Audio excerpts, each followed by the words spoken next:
Salut Sébastien, petite vidéo en réponse à notre échange concernant l'auto-séchant. Donc derrière moi j'ai un véhicule, un Lynk & Co, que j'ai lavé de façon classique, NHP, nettoyeur de pression, savon, le shampoing Polytech à la main au gant. Là il est mouillé, je l'ai rincé et donc on parlait de l'usage de l'auto-séchant. Toi tu n'as pas les buses spéciales pour diffuser un auto-séchant comme ça se fait normalement dans des stations fixes, tu es en mobile comme moi. Donc je te montre comment moi je l'utilise l'auto-séchant avec un pulvérisateur à main. Allez, démonstration vidéo.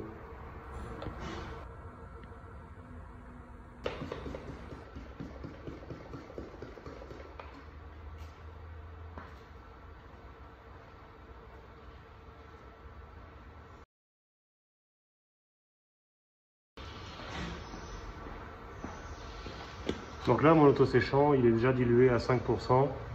C'est la dilution que je te conseille d'utiliser dans le pulvérisateur. Et comme je te disais, tu pulvérises l'auto-séchant sur la carrosserie et ensuite tu rinces pour faire couler l'auto-séchant.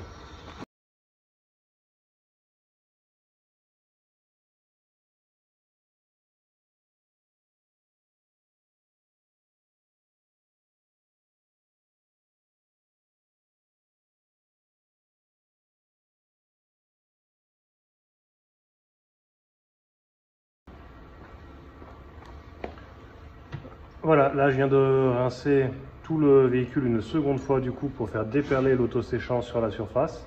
Maintenant je vais le laisser agir pendant quelques minutes. Je vais mettre le véhicule sur la piste qui est bien éclairée. On va regarder ensemble le résultat. Ça fait maintenant un bon 20 minutes que j'ai terminé le véhicule. Je l'ai laissé assécher. Les surfaces verticales sont parfaitement sèches. Donc il n'y a pas eu un seul essuyage à la main. Tu as un peu d'humidité résiduelle et des gouttelettes au niveau des vitres. Par contre, la surface plane du toit, elle, c'est toujours un peu plus compliqué, ça a stagné. Donc il faudra en tous les cas un coup de chiffon, c'est pratiquement toujours le cas. Le coffre à l'arrière, pas trop de problème, il a bien déperlé.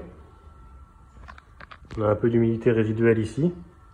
Par contre, bon, je sais pas si tu te rendras bien compte du brillant, mais il a vraiment une finition au top. Là, j'ai pris un véhicule noir pour la démo pour bien te montrer. Les surfaces sont sèches. Pareil, il faudra donner un petit coup sur les vitres et rétro. Et là, regarde, point intéressant. Tu vois mon aile? Elle n'est pas sèche. Le capot, un peu comme le toit, aura besoin d'un coup de microfibre parce que c'est une surface plane. Alors que la portière est parfaitement sèche. L'aile l'est pas. Le bouclier avant l'est, mais pas l'aile. Tu sais pourquoi? Si tu regardes plus en avant sur la vidéo, le premier pchit est parti là-dessus. Et comme j'ai réutilisé un pulvérisateur qui avait à la base autre chose que l'auto-séchant, le premier pchit c'est pas l'auto-séchant. Donc là vous voyez bien la différence. L'aile avant n'a pas reçu l'auto-séchant et du coup elle n'a pas séché. Et l'eau a stagné en gouttelettes, à peine perturbée par l'auto-séchant. Alors que dès qu'on passe sur un panneau qui lui l'a reçu, et lui il est sec. Donc là où il y a la différence avec et sans auto-séchant et l'efficacité de l'auto-séchant. Et de manière générale au global sur le véhicule, vous pouvez voir la qualité de finition d'un auto-séchant.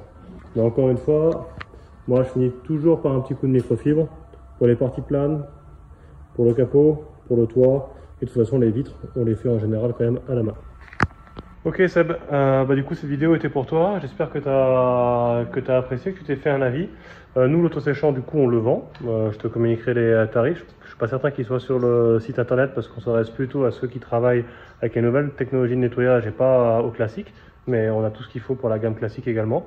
Ça marche bien, tu n'as pas besoin de sécher ou très très peu, mais tu auras quand même un petit coup de passe à faire sur le capot et le toit. Tu cherchais une productivité maximum, on en avait parlé. Je pense que tu peux l'avoir avec l'auto-séchant. À toi de voir. Moi, je serais toi, dans tous les cas, je ferai l'essai. Attention, il y a plus de consommation d'eau avec l'auto-séchant. Il faut faire un deuxième rinçage dans l'autre cas. Vu que, encore une fois, tu n'as pas le système fixe avec des buses spéciales réglées pour diffuser l'auto-séchant. Mais c'est quelque chose qui marche bien et qui t'évite l'étape de passage de la microfibre si ça t'embête pour le séchage. Typiquement, tu commences par l'extérieur, tu passes l'auto-séchant et ensuite tu fais ton aspiration, tes poussières à l'intérieur, tout ce que tu as à faire. Quand tu finis ton habitacle, ton extérieur est sec, tu fais ta finition des vitres et s'il le faut, les 2 coups de microfibre sur le capot et le toit. Voilà, et c'était l'auto-séchant. En présentation rapide, suite à la demande de Sébastien. Et puis au plaisir de vous retrouver sur une prochaine vidéo.